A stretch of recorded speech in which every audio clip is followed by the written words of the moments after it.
ndewoy seymane ndewoy alaykati kam mangala yaare.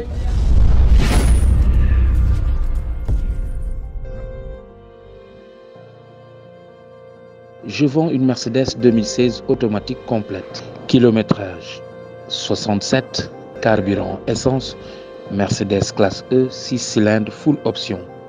Caméra recul, toit ouvrant, intérieur cuir, moteur sans problème, année 2016. Si vous souhaitez avoir des informations ou contacter, téléphone 77 484 87 98 484 87 98. mbokk Sénégal jërë ngeen jëf mbokki àdduna rawatina yéen ñi suivre seen site bi Lutte Sénégal TV ñu ngi leen di nuyu di leen siyaar di am mbégte ak kontaante comme niñ ko defee rek ñaa la dañ leen toppal làmb ak li ci biir képp ku bokk ci làmb rek xamewuñ mbër wala promoteur wala ménager ñu fekk la fi nga nekk dégg la suñu micro waxtaan ak ñoom moo waral tey ñu seet ci ki nga xam ne mooy Djily Wade di coach wala boog di ménager ci écurie Mor Fadam ñu fas yéene waxtaan ak moom ku ne xam ne génn na ci combat diggante Zarko ak Baye Mandione moom moo yor ki nga xam te ne bii mooy Baye Mandione ñu fas yéene waxtaan ak moom dañ koy bàyyi ma nuyu ñuy suivre su ko defee ñu dugg ci waxtaan bi maa ngi lay nuyu di la siyaar Djily Wade. waaw maa ngi lay nuyu. di la siyaar di la fay. micro bi waaw. amateurs yi lamb yi nga xam ne ñu ngi suivre Lutte Sénégal. di nuyu ñëpp di siyaar ñëpp. waaw di kontaan na ñëpp.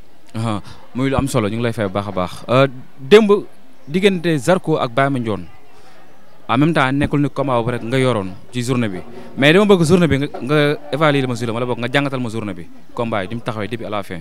waaw journée yi ni mu demee woon mooy combat Covid la woon yoo xam ne am na 1 an Mo Gates Events la commencé woon ba mujjee ci Mo Gates Global. waaw léegi coordonnateur bi il s'appelle Pape Souleymane Bathily. mais bi ñu demee ba ci biir dañ après bi Covid bi ñëwee combat yi yàqu dañu Pape Souleymane dafa ñëwaat nu relancer waat combat yi. bi ñu ko relancer 5 combats yàqu na ci journée bi. 5 combats te teewul bi 5 combats yi yàqee Pathé Sylla la fexe na ba nu dugalaat yeneen combat nu dugalaat yeneen combat yu ndaw ci diggante bi quoi. léegi nag bi ñu dugalaatee yeneen combat yu ndaw yi loolu moo lay won ni. làmb ji warul woon a yàqoo noonu puisque grand combat ba dafa yàqu nu remonté deuxième grand combat bi muy Baye Mandione ak Zarko. maa amoon ci 5 combats.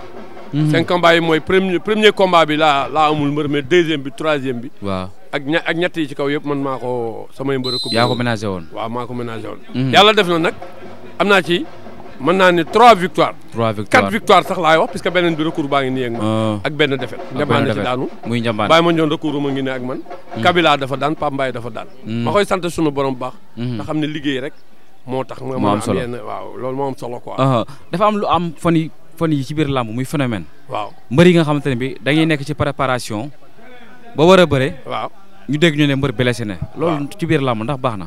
loolu moo gën a bon sax ci làmbati. puisque di nga li gën a dangereux ci làmb. waaw mbër man combat yi bi muy commencé yàqu dama ñëw fii école baa ngi nii mbër yaa ngi nii ñoom mën nañ ma témoin entraîneur baa ngi ne di ma dégg. waaw dernière semaine dama protéger argent wu promoteur bi dama ni leen arrêté leen contact yi parce que am na 5 combats yu yàqu. te bëgguma beneen di yàqu journée bi di yàqu te mënatoo koo remplacer.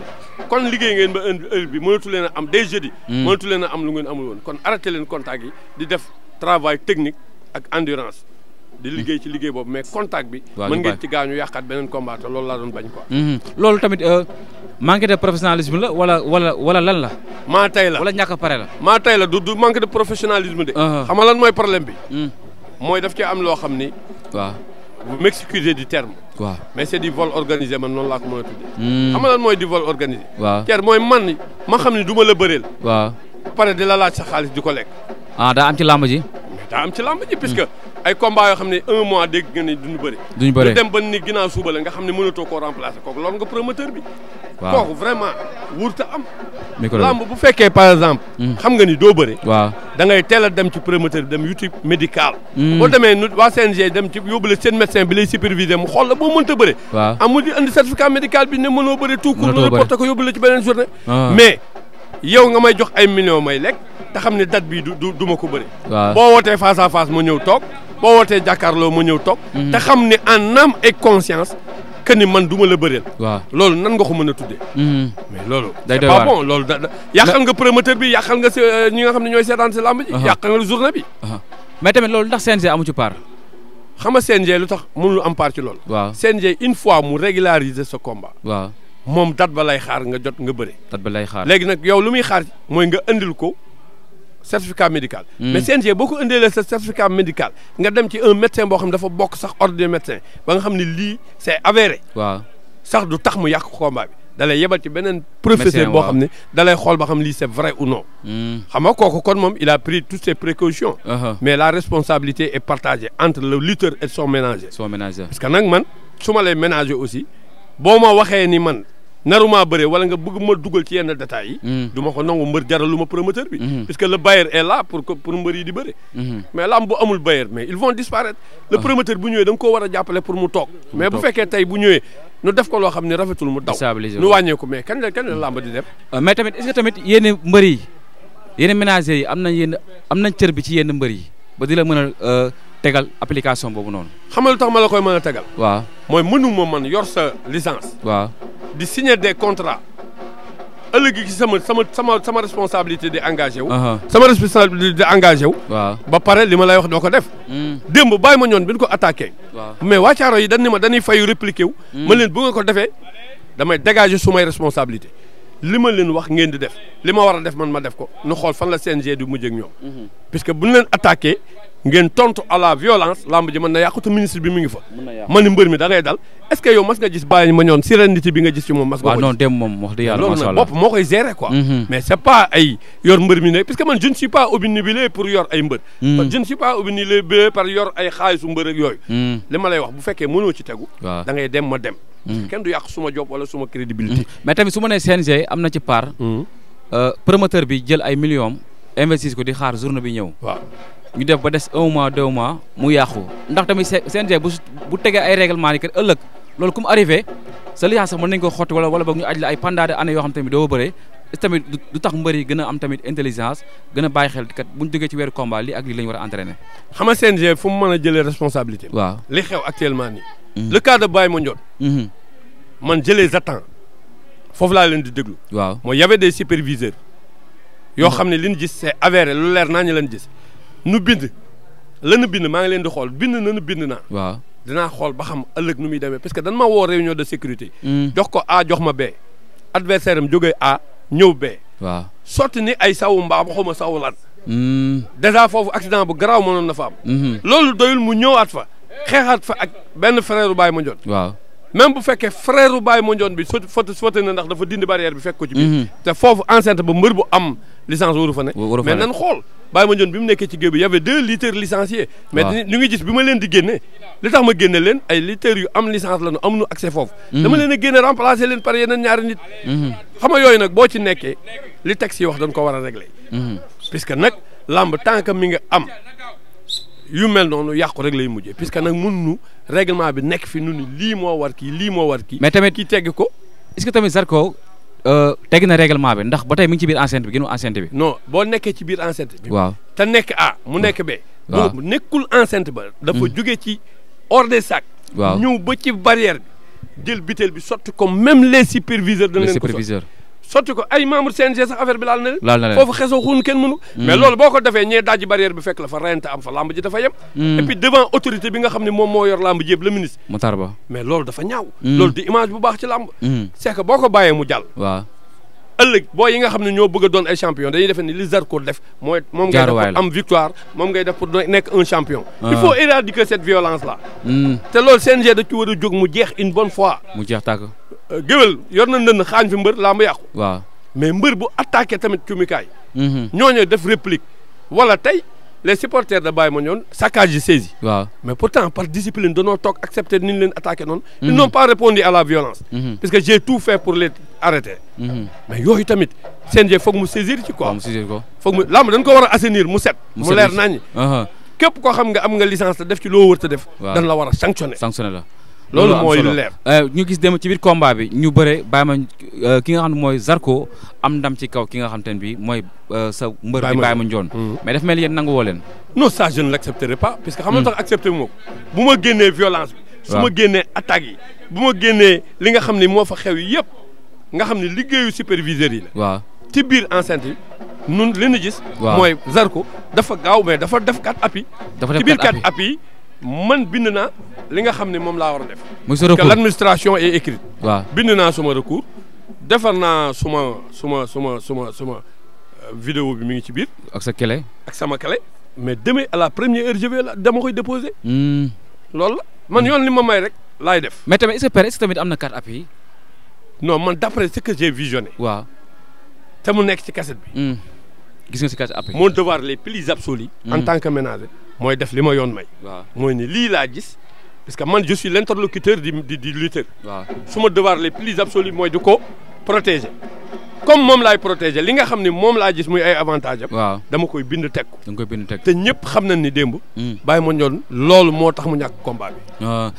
mais tamit Baye Mandione fi mu toll ci biir làmb ndax xaw ñu am tuuti gàcce mu jeexee muy sikki sàkk naan am na carte appui amul carte appui ci digganteem ak Zarko. non mais Zarko mbër la c'est un champion. waaw mais mbër la mais tamit naam Baye Mandione dinaa bi mu def ci biir làmb. waaw mais xam nga làmb dafa am ay haut am ay bas. waaw amul benn acteur u làmb benn lutteur boo xam ni. man nga def sa bopp ne yow da ngay daan ñëpp doo daanu wala doo juum ci làmb. dëgg la làmb xam nga bëre technique la. waaw ay combat individuel la mais ci biir bëre yooyu mën nga ci def erreur te ku juumul doo daanu. ku juumul sax recours du la fi ku sañoon làmb boo ñëwee da ngay dóor sa adversaire mu daanu wala nga xool ko rek mu daanu. mais làmb moo tëddee noonu. waaw.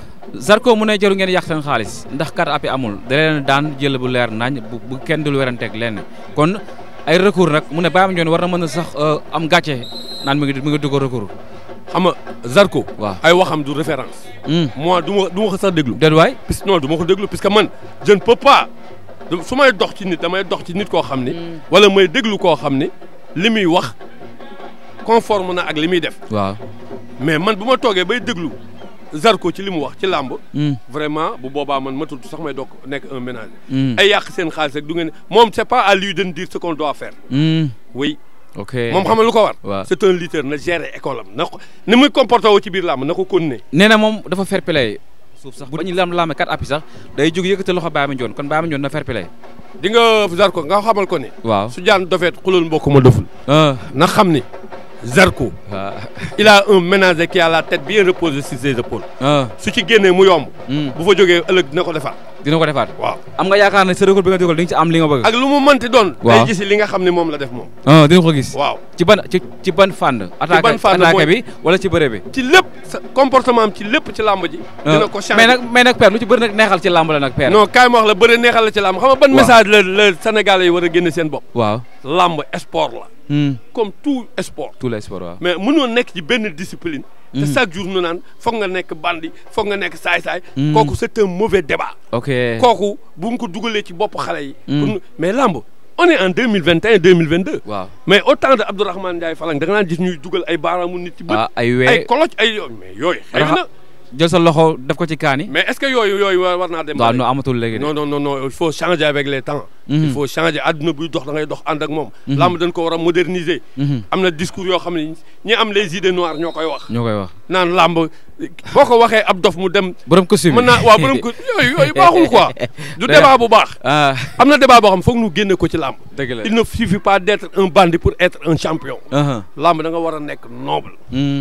sport la comme football.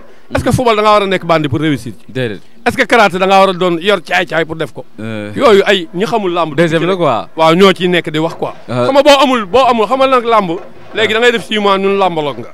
nga def 3 mois ñun bari na ci dëkk bi de. léegi làmbaloog yi ñooy waxee noonu. boo leen laajee sax.